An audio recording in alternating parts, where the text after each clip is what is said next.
Guys, gagawa ko ngayon ng pandikoko. Pandikoko with condensed milk. Yan guys, yung mga kailangan: yeast, margarine, itlog. Kahit isang itlog lang pwede na yun. At saka tubig, asin. 1 teaspoon lang na asin, okay na. Sugar, and etong mantika guys, pwede nyo siyang palitan ng baking lard. Mas maganda. Guys, sa paggawa ng masasarap na tinapay, first class lang ang ginagamit dyan. Sa abroad, ang tawag dyan is hard flour. Ito naman guys, yung para sa filling natin: white sugar, 200 grams. 200 grams din na margarine, and 150 grams na gatas.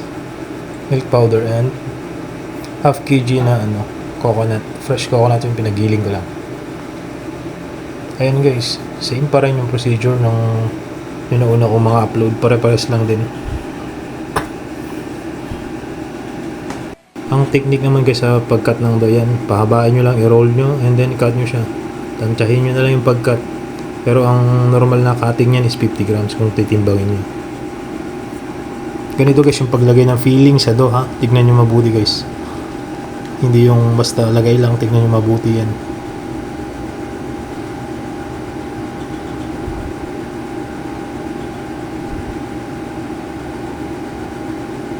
Yan lang guys, side by side. Pagdikitin nyo, and then all together na.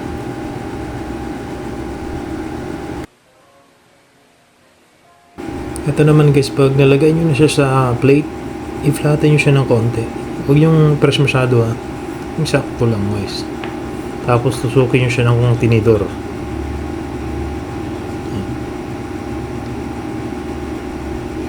Ito guys, winawash ko siya ng egg yolk lang para maganda yung outcome. Ito yung isang procedure guys ng paglagay ng filling.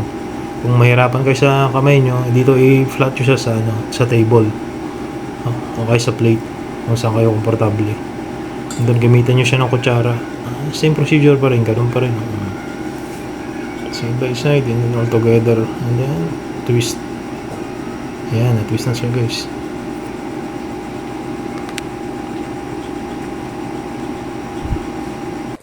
Sa pagluluto naman guys, dapat naka-preheat na yan, ha. Kahit 10 minutes preheat lang, okay na yun. Basta naka siya, 180 or 250 degrees. Yung pagluto ko pala ng pandikoko guys, may kasama pizza yan. May pinahabol kasi, ayan, pagbigyan natin. Ayan guys, okay na. Panalo. Ang price range nito guys, nasa 5 to 10 pesos lang din. Same price lang sila ng cheese bread. Ayan guys, panalo guys. Thanks for watching guys. Please follow and share. Ingat.